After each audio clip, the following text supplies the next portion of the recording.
My mom abandoned me when I was a kid, and now she disrespects my wife for not understanding her struggles. I'm a 38-year-old male, and when I was 10 losing my dad felt like the universe had suddenly tilted on its axis. It wasn't just a quiet, peaceful kind of passing. It was abrupt and shocking, the kind you replay in your mind over and over, trying to make sense of it. He was there one day, his laughter filling up our small living room, and then he wasn't. The details around his death were messy and painful, too much for a kid to really grasp, but enough that the memories just sort of stick with you. Mom took it really hard.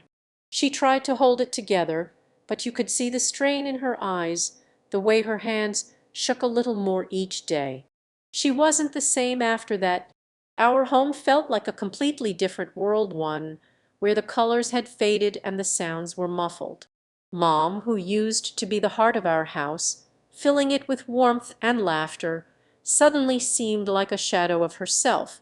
She'd sit at the kitchen table staring blankly at the coffee she'd poured, but never drank, lost in thoughts that clearly pained her. I remember the morning she told us about her decision to move back to her home country. Her voice was steady, but her hands trembled slightly, betraying the storm inside her.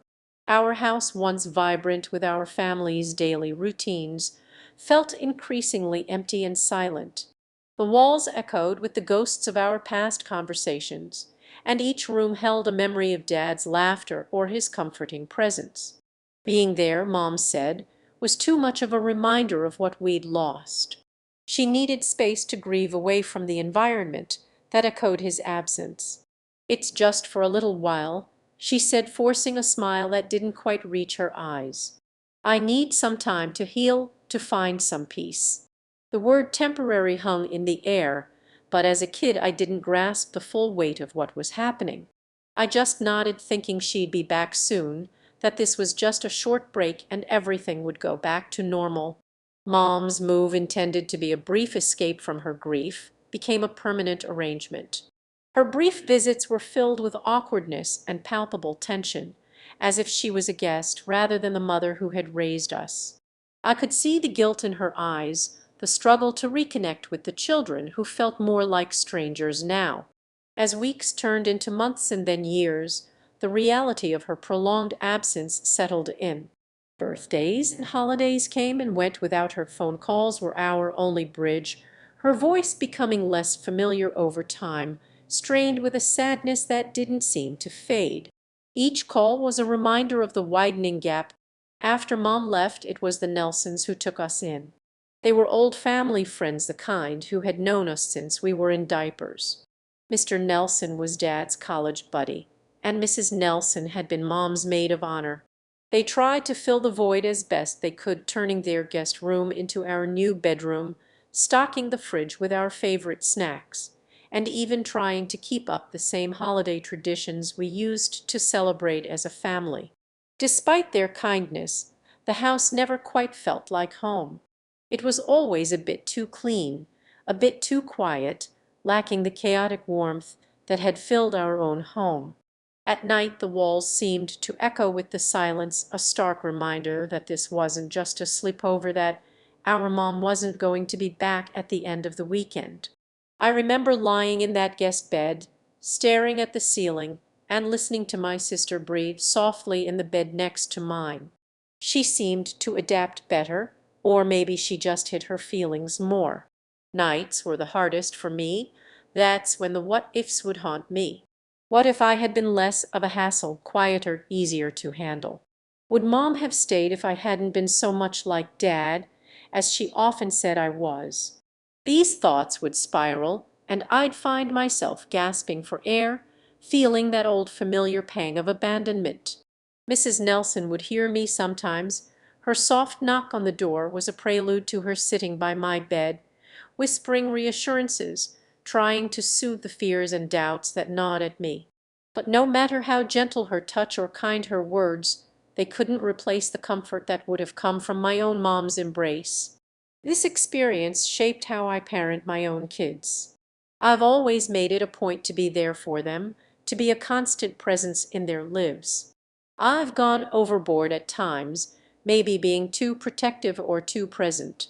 I want them to feel secure, to know I'm always there, no matter what, because the absence of my mom, her choice to distance herself when we needed her most, left a void in my life that I've sworn never to replicate in theirs.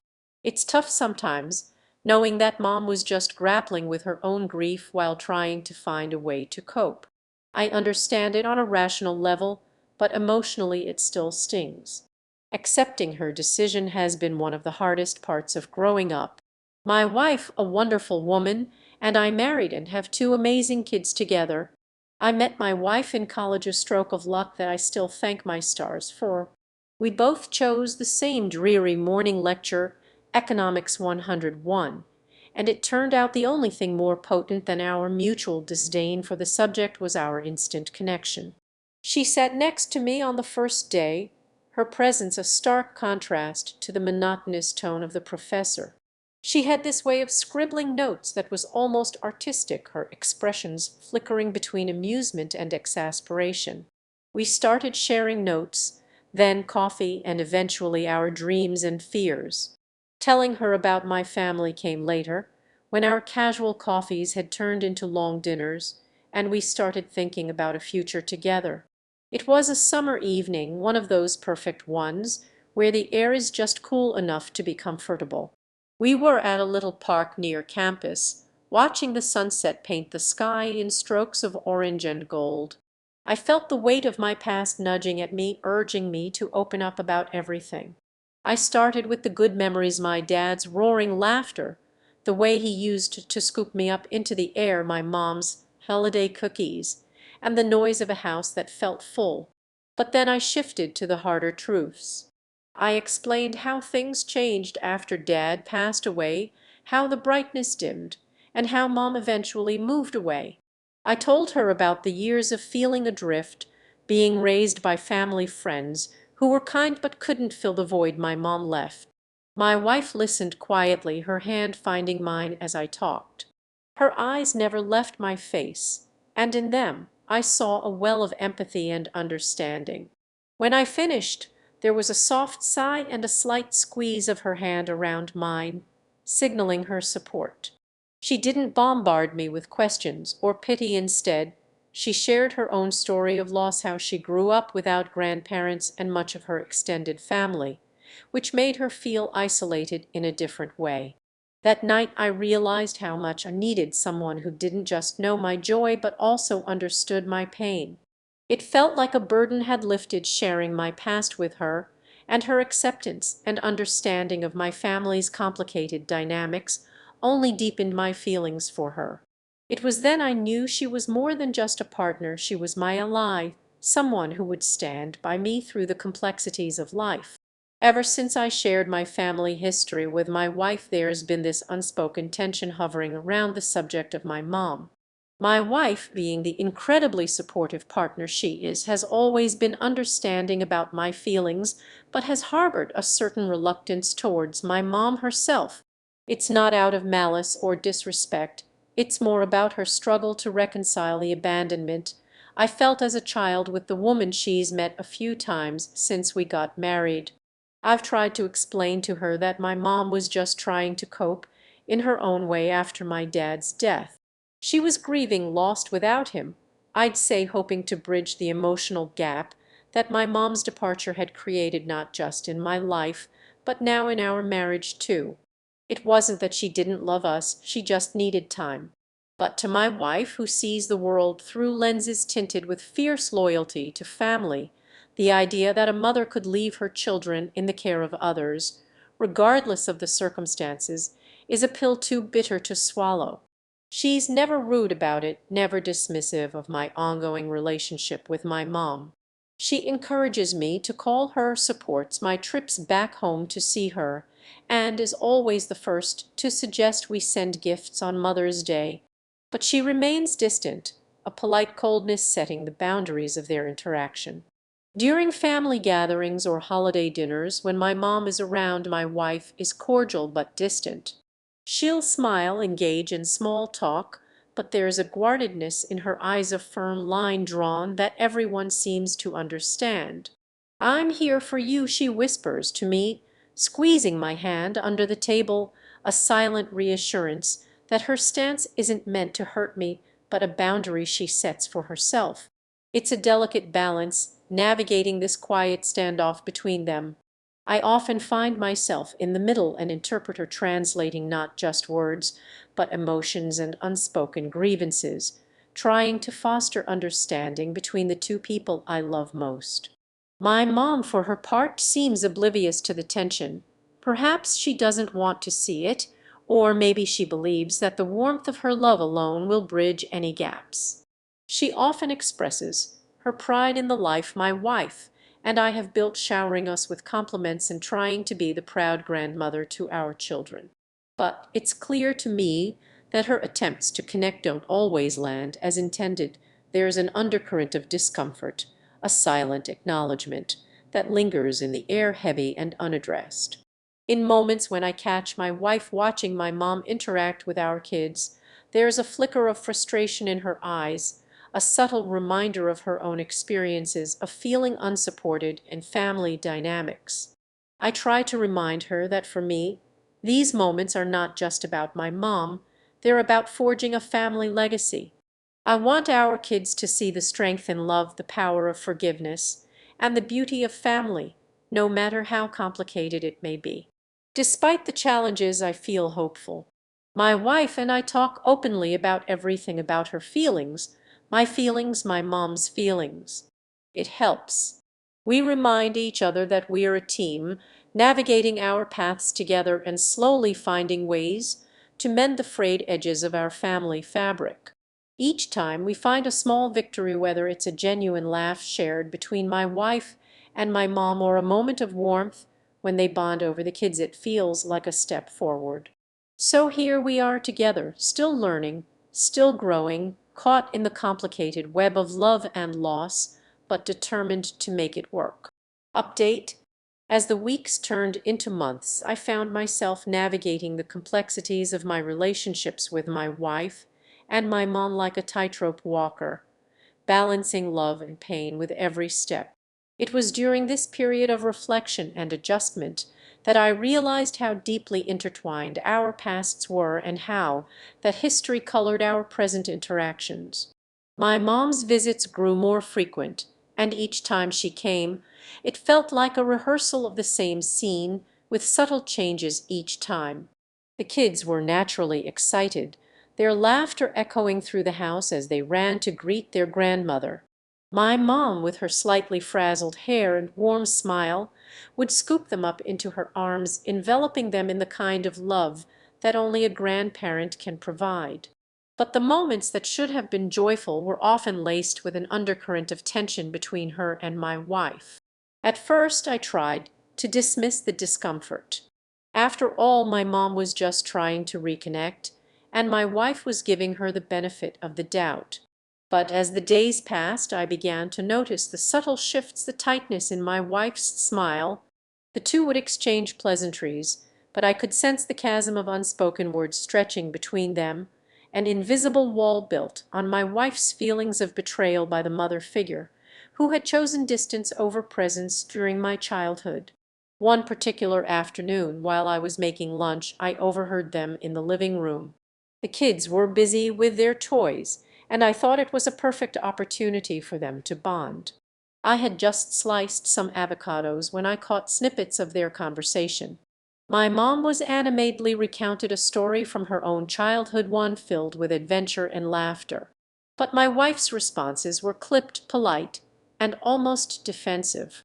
"Oh, that sounds fun," my wife said, her tone lacking enthusiasm. I guess times were different back then. The way my wife said different struck me. It wasn't just a word, it was layered with implications that lingered in the air, heavy with unexpressed resentment. I set the avocado down, feeling a familiar pang of anxiety.